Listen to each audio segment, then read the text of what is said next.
What are the key budget considerations before you start your childcare business in Nigeria? You need to know how much you need to start your childcare business before you start.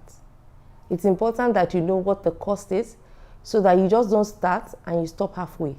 You need to consider how much will it cost you to get a good space, the location. Would you need to renovate? How much will it cost you to equip it with toys and the necessary equipment? You also need to consider branding and advertising. Remember that you need to budget for registration and other forms of licensing. And then finally, you need to at least have 6 months of running costs to pay salaries, overheads, bills, and utilities. You need to know how much it's going to cost you to start the business. When you have generated the budget, you also need to consider, where will I get this money from? Do you have personal funds that you want to put towards this project? If yes, then go ahead. If not, you might also need to consider forms of partnership. Some people fear partnership, thinking, oh, it might not work.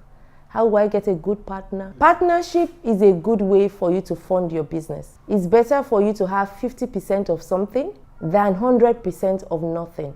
When I started my childcare business 6 years ago, I didn't have the required amount of finances I needed to start the business. And I went into partnership. Today, the partnership has paid off. Now we have a second branch. The business is growing. So if you know you don't have the required amount, you might consider partners.